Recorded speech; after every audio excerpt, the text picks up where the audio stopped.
சிறுமிகள் முதல் மூதாட்டி வரை கற்பழிப்பு, வழிப்பறி, கொலை, கொள்ளை, குடும்பத்தோடு சேர்ந்து கொள்ளையடிக்கிற இந்த ஆட்சியை கண்டித்து மக்கள் விரோத ஆட்சி 5 ஆண்டு காலம் மக்களை பற்றி துளியும் சிந்திக்காத, கவலைப்படாத ஒரு அரசு, தன் குடும்பம் மட்டும் பிழைத்தால் போதும், வாழ்ந்தால் போதும் என்று ஆட்சி நடத்திக் கொண்டிருக்கின்ற திராவிட முன்னேற்ற கழகம். திராவிட முன்னேற்ற கழகம் என்பதை சொல்வதை விட கோபாலபுரத்து குடும்பத்துடைய ஆட்சி, தூக்கி எறியப்படுகிற கூட்டம் இது. இந்த ஆட்சியை தூக்கி எறிகின்ற இறுதி கூட்டம் இது. ஏனென்றால் தேர்தல் அறிவிக்கப்பட்டு விட்டது. அடுத்த மாதம் 23ஆம் தேதி நாம் எல்லாம் வாக்களிக்க செல்ல வேண்டும். அந்த வாக்களிக்க செல்கின்ற போது சிந்தித்து பார்க்க வேண்டும், நன்றாக சிந்தித்து பார்க்க வேண்டும். நம் கட்சி பொறுப்பாளர் மட்டுமல்ல, அனைத்து பொதுமக்களும் சிந்தித்து வாக்களிக்க வேண்டிய ஒரு நேரம். முதல்ல வாங்க, கொஞ்சம் கூட்டணி வழி விடுங்க. கூட்டணி கட்சியை சேர்ந்த மாநில மாவட்ட நிர்வாகிகள் வழி விடுங்க. பஸ் வழி விடுங்க. கூட்டணி கட்சியை சேர்ந்த நிர்வாகிகள் வேலையாளர்கள் மட்டும் கொஞ்சம் வழி விடுங்க. கூட்டணி கட்சி பாரதிய ஜனதா கட்சி கொஞ்சம் வாங்க, அவங்க எல்லாம் வழி விடுங்க. பாரதிய ஜனதா கட்சியினுடைய நிர்வாகிகள் வந்து வழி விடுங்க. நிர்வாகிகள் எப்பா வழி விடுங்க, எல்லாமே அழைச்சிருந்தீங்கன்னா அவங்க எப்படி வருவாங்க? முக்கிய நிர்வாகிகள் மாவட்ட நிர்வாகிகள் மட்டும் போங்க. ஒவ்வொரு கட்சி மாவட்ட அம்மா மக்கள் முன்னேற்ற கழகம் செயல்பட வேண்டிய ஒரு நேரம். 5 ஆண்டு காலம் இந்த அரசு, இந்த திமுக திருடி கொள்ளையடித்துக் கொண்டிருக்கின்ற ஒரு அரசு. இந்த அரசு என்ன செய்தது? மக்களுக்கு என்ன செய்தது? சொன்னதை நிறைவேற்றியதா? கொடுத்த வாக்குறுதியை நிறைவேற்றினார்களா? மக்களுடைய பிரச்சனைகளை கவனம் செலுத்தினார்களா? மக்கள் பிரச்சனை தீர்க்கப்பட்டிருக்கிறதா? அவருடைய கவலை தீர்க்கப்பட்டிருக்கிறதா? விவசாயிகளுடைய பிரச்சனை தீர்க்கப்பட்டிருக்கிறதா? மாணவருடைய பிரச்சனை தீர்க்கப்பட்டிருக்கிறதா? குடும்ப தலைவர்களுடைய பிரச்சனைகள் எல்லாம் தீர்க்கப்பட்டிருக்கிறதா என்பதை சிந்தித்து நாம் வாக்களிக்க வேண்டிய நேரம் நெருங்கி இருக்கிறது. ஒரு இறுதி வாய்ப்பு. இந்த அராஜக அரசை வீட்டுக்கு அனுப்புவது மட்டுமல்ல, வீட்டுக்கு அனுப்பக்கூடாது, சிறைக்கு அனுப்ப வேண்டும். இந்த ஆட்சியாளர்களை செய்திருக்கிற தவறு, இந்த தமிழகத்திற்கு அவர் செய்திருக்கிற துரோகம், இந்த நாட்டு மக்களுக்கு அவர் செய்திருக்கிற அட்டுழியங்கள், தமிழ்நாட்டு மக்களுடைய வளங்களை கொள்ளையடித்திருக்கிற இந்த திமுக அரசு, அதை பொறுப்பேற்று நடத்திக் கொண்டிருக்கின்ற முதலமைச்சர் உட்பட, அந்த அமைச்சர்கள் உட்பட அத்தனை பேரையும் புழல் சிறைக்கு அனுப்புகிற நாள் ஏப்ரல் 23. இதை மனதில் வைத்து நாம் செயல்பட வேண்டும். இந்த 5 ஆண்டு காலம் அரசு என்ன செய்திருக்கிறது? விலைவாசியை குறைத்திருக்கிறதா?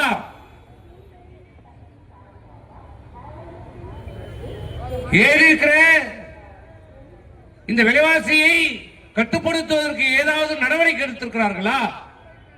அதை பற்றி சிந்தித்திருக்கிறதா இந்த அரசு? கவலைப்பட்டிருக்கிறதா இந்த அரசு? ஏதாவது ஒரு நடவடிக்கை எடுத்திருக்கிறதா இந்த அரசு என்பதை தயவு செய்து மக்கள் சிந்தித்து பார்க்க வேண்டும். 2021 எடப்பாடியாருடைய அரசு இருந்தபோது இருந்த விலைவாசி இன்றைக்கு 2026 திரு மு.க. ஸ்டாலினுடைய அரசுடைய விலைவாசியை ஒப்பிட்டு பாருங்கள். அன்றைக்கு என்ன நிலைமை? அன்றைக்கு எடப்பாடி 5 ஆண்டு காலம் 4.5 ஆண்டு காலத்திலும் இயற்கை சீற்றம், வெள்ளம், புயல், கஜா புயல், பெருவெள்ளம், 2 ஆண்டு காலம் கொரோனா இருந்தாலும் இப்படிப்பட்ட இயற்கை இடர்பாடுகள் இருந்தாலும் விலைவாசியை கட்டுக்குள் வைத்திருந்து மக்களை காப்பாற்றிய அரசு அம்மாவுடைய அரசு, எடப்பாடியோட அரசு. எடப்பாடியோடைய 5 ஆண்டு இன்னைக்கு மு.க. ஸ்டாலின் திமுகவுடைய ஆட்சி 5 ஆண்டு காலம் ஆட்சி. எந்த இயற்கை இடர்பாடும் இல்லை, கொரோனா இல்லை, பெரும் புயல் இல்லை, வறட்சி இல்லை. மாறாக அனைத்து தொழிற்சாலைகளும் செயல்படுகிறது. கூடுதலாக வருமானம் வருகிறது அரசிற்கு. ஆனால் அப்படி இருந்தும் மக்களுக்கு எந்த நன்மையும் இல்லை. விலைவாசி விஷம் போல ஏறியிருக்கிறது. அரிசியிலிருந்து, பருப்பிலிருந்து, எண்ணெயிலிருந்து, கடுகிலிருந்து எல்லா விலைவாசியும் இன்றைக்கு உயர்ந்திருக்கிறது. அனைத்து வரிகளும் உயர்த்தப்பட்டிருக்கிறது. அனைத்து கட்டணங்களும் இன்றைக்கு உயர்த்தப்பட்டிருக்கிறது. வேலை வாய்ப்பு இல்லை. முதலீட்டை ஈட்டிருக்கிறோம் என்று சொல்கிறார்கள். அப்படி என்றால் எத்தனை லட்சம் பேருக்கு இந்த அரசு வேலை கொடுத்திருக்கிறது சொல்ல முடியுமா? எல்லாம் கட்டுக்கதை, வசனம், வாய் சவடால், வெட்டு பேச்சு, களத்திலே ஒன்றும் இல்லை. படித்த இளைஞர்கள் குடியிருக்கிறேன் கொஞ்சம் இறக்கி பார்ப்போம். அரசு படித்த இளைஞர்களுக்கு வேலை வழங்க மறுக்கிறது. அரசாங்கத்திலே கிட்டத்தட்ட 5 லட்சம் வேலை வாய்ப்புகள் இந்திய தேதியிலே காலியாக இருக்கிறது. ஏன் இந்த அரசு அந்த வேலை வாய்ப்பை நிரப்புவதற்கு நடவடிக்கை எடுக்கவில்லை? அரசுக்கு வருமானம் வருகிறது, ஆனால் மனம் இல்லை, எண்ணம் இல்லை. கொள்ளையடிப்பதே ஒரே குறிக்கோளாக கொண்டிருக்கிறது இந்த ஸ்டாலின் அரசு. எதில் எடுத்தாலும் ஊழல். குடிக்கிற தண்ணியிலிருந்து ராத்திரில குடிக்கிற போதை வரைக்கும் ஊழல், எல்லாத்திலும் ஊழல். எல்லா அமைச்சர்கள் மீதும் இன்றைக்கு ஊழல் குற்றச்சாட்டு விசாரணை நடைபெற்றுக் கொண்டிருக்கிறது. உங்களுடைய ஆட்டம் முடிந்து விட்டது. 15ஆம் தேதியோட உன் ஆட்டம் முடிஞ்சது. இனி நாட்களை எண்ணிக்கொள். எத்தனை பேர் இன்னைக்கு யார் போறார்? இன்னைக்கு என்ன போறாரா? நாளைக்கு பொன்முடி போறாரா? தேர்தலுக்குள்ள எத்தனை அமைச்சர்கள் சிறையில் இருந்து தேர்தலை சந்திக்க போறார் என்பதை இன்னும் இந்த 30 நாட்கள்ல பார்க்க போறோம். இப்படிப்பட்ட அரசு எல்லாம் முத்தாய்ப்பா வைக்கிற இந்த அரசுடைய மிகப்பெரிய தவறு கவனக்குறைவு என்று மட்டும் சொல்ல மாட்டோம், அலட்சியம்.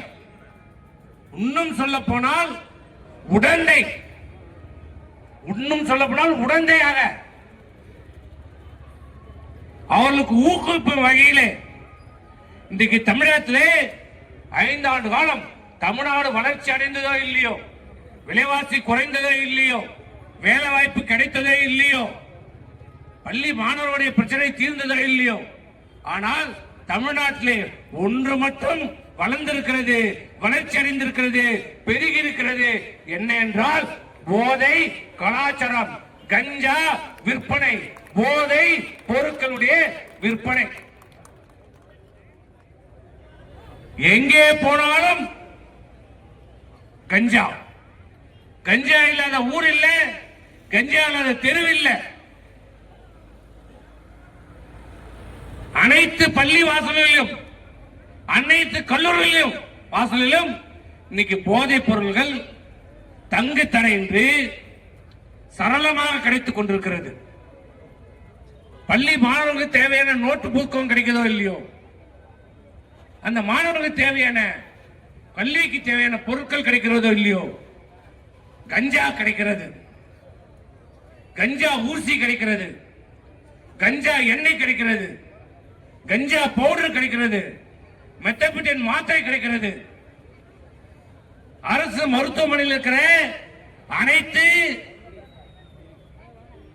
மருந்துகளும் போதை மாத்திரைகளாக மாற்றப்பட்டு சந்தையிலே, வெளி சந்தையிலே கிடைக்கிறது. மருத்துவமனையில ஊசி இல்ல, காய்ச்சல் போன மருந்து இல்ல, ஊசி இல்ல, டாக்டர் இல்ல, நர்ஸ் இல்ல, கட்டுக்கட்டவை இல்ல, ஆனா கஞ்சா இருக்குது. இதுதான் இந்த ஆட்சியினுடைய லட்சணம். இதனால் என்ன ஆகிறது? இளம் சமுதாயம், ஒரு சமுதாயமே இன்றைக்கு சீரழித்து இருக்கிறது இந்த அரசு. இந்த 5 ஆண்டு காலத்திலே இந்த திராவிட முன்னேற்ற கழக அரசு ஆட்சியினுடைய கையாளாகத்தனத்திலே, பொறுப்பேற்ற தனத்திலே, ஆள தெரியாத ஒரு ஆள் இன்றைக்கு ஒரு தலைமுறை இன்றைக்கு போதை பழக்கத்திலே சீரழிந்து போயிருக்கிறது. இதனால் என்ன இருக்கிறது? இன்னைக்கு போதையால், கஞ்சா போதையால் இன்னைக்கு எங்கே பார்த்தாலும் கொலை, கொள்ளை, கற்பழிப்பு. கற்பழிப்பு என்றால் முன்னெல்லாம் சாதாரண எங்கேயோ அங்க ஒன்று இங்க ஒன்றும் யாரோ இருட்டில் போனா கத்தின் போறது கற்பழி. இப்ப 5 பேர் சேர்ந்து கற்பழித்தார்கள், 10 பேர் சேர்ந்து கற்பழித்தார்கள். கஞ்சா போதையில என்ன செய்கிறோம் என்று தெரியாமல் எல்லோரும் சொன்னது போல 2 வயது குழந்தையை கற்பழித்து கொலை. நாடு எங்கே போய் கொண்டிருக்கிறது? 4 நாட்களுக்கு முன்னால 70 வயது முதியவரை கல்லை தூக்கி போட்டு கொலை செய்துவிட்டு அவருடைய வயதான மனைவியை நிர்வாணமாக ஒருவன் கல்லை தூக்கி கொலை செய்துவிட்டு கற்பழித்திருக்கிறான். கேட்டால் கஞ்சா போதை. இன்றைக்கு வேலைக்கு செல்கிற பெண்களுக்கும் பாதுகாப்பு இல்லை, தெருவிலே செல்கிற நடமாடுகிற பெண்களுக்கும் பாதுகாப்பு இல்லை, பள்ளிக்கு செல்கிற மாணவிக்கும் பாதுகாப்பு இல்லை, பிறந்த குழந்தைக்கும் பாதுகாப்பு இல்லை, வீட்டில் இருக்கிற பெண்களுக்கும் பாதுகாப்பு இல்லை. இதுதான் இந்த ஆட்சியுடைய லட்சணம். காவல்துறை என்ன செய்து கொண்டிருக்கிறது? இந்த 5 ஆண்டு காலம் என்ன செய்து கொண்டிருக்கிறது? கருணாநிதி குடும்பத்திற்கு சேவையாற்றிக் கொண்டிருக்கிறது, ஏவனாளியாக பணியாற்றிக் கொண்டிருக்கிறார்கள்.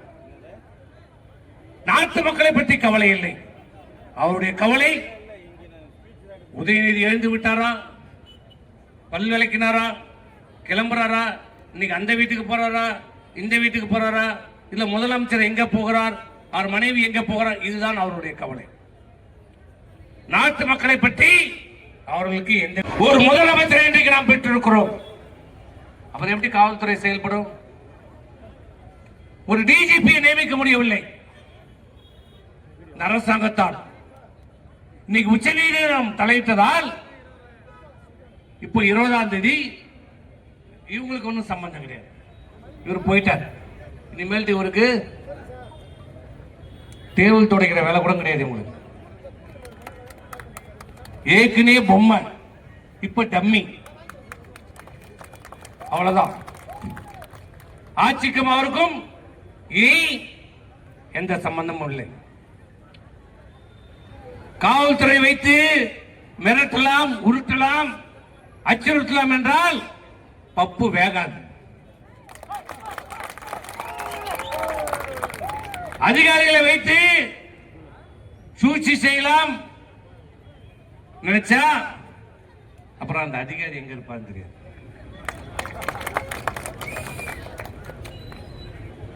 அதிகாரிகள் தெரியும். முதல்ல காத்து எங்க வீசுது யாரா தெரியும்னா அதிகாரிக்கும் காவல்துறைக்கும் தான் தெரியும். இப்ப நம்மளாம் பார்த்துருப்போமே, 10 நாளைக்கு முன்னாடி காவல்காரர் எப்படின்னு இப்ப நம்ம இப்ப பார்த்தா நம்ம அதுல நம்ம தெரிஞ்சுக்கலாம் இந்த ஆட்சி போதும். காவல்துறை நமக்கு வைக்கிற மரியாதையை வச்சு நம்ம தெரிஞ்சுக்கலாம். இது வரைக்கும் பர்மிஷனே தர மாட்டாங்க. இது வரைக்கும் நாங்க இந்த 5 ஆண்டு காலத்துல எந்த பல போராட்டம் நடத்திட்டோம். இது ஒரு போராட்டத்தை கூட காவல்துறை எங்களுக்கு அனுமதி கொடுத்ததே இல்லை. அதுக்கு மாறா வழக்குதான் போட்டுக்கிறாங்க. முதல் முறையாக இந்த ஆர்ப்பாட்டத்திற்கு தான் காவல்துறையும் அனுமதி கொடுத்துக்கிறாங்க, வருவாய்த்துறையும் அனுமதி கொடுத்துக்கிறாங்க. அப்பயே நீ தெரிஞ்சுக்கலாம் என்னன்னு தெரிஞ்சுக்கலாம். அதிகாரிகள் தயாராகிட்டாங்க, மக்களே நீங்கள் தயாராகுங்க. இந்த 5 ஆண்டு காலத்தில் மக்கள் மட்டும் கஷ்டப்படல, உண்மையான அதிகாரிகளும் இந்த ஆட்சியால் கொடுமைப்படுத்தப்பட்டிருக்கிறார்கள். காவல்துறையினுடைய கை கட்டப்பட்டது. தமிழ்நாட்டுடைய காவல்துறை செயல்பட முடியாத காவல்துறை எல்லாம் கிடையாது. எங்க அம்மாவுடைய ஆட்சியில் சட்டம் ஒழுங்கை காப்பாத்தல, இப்படியா இருந்தது. அதே காவல்துறை தான் ஏன் இப்ப செயல்பட முடியல? அவர்களை செயல்பட அனுமதிக்கப்படவில்லை. அதுதான் காரணம். காவல்துறை மீது நம்ம குற்றம் சொல்லி எந்த பலனும் கிடையாது. அவர்களை செயல்பட அனுமதிக்க மறுக்கிறது. காரணம் என்ன? ஏன்னா அதுல அவருக்கு லாபம் கிடைக்கிறது. கள்ள சாராயம், கஞ்சா யாரா விற்கிறான்? சாராயம் கஞ்சாவை யார் விற்கிறான்? அப்புறம் எப்படி காவல்துறை நடவடிக்கை எடுக்க விடுவாங்க? ஆட்சியில ஃபுல்லா அவன் கொள்ளடிச்சுக்கிறான். யாரு? அந்த குடும்பம் கொள்ளடிச்சுக்குது. அப்புறம் கட்சிக்காரன் பழைக்கணும், என்ன பண்றது? நீ கஞ்சா வித்துக்கிட்டா நடவடிக்கை இல்லை. இன்றைக்கு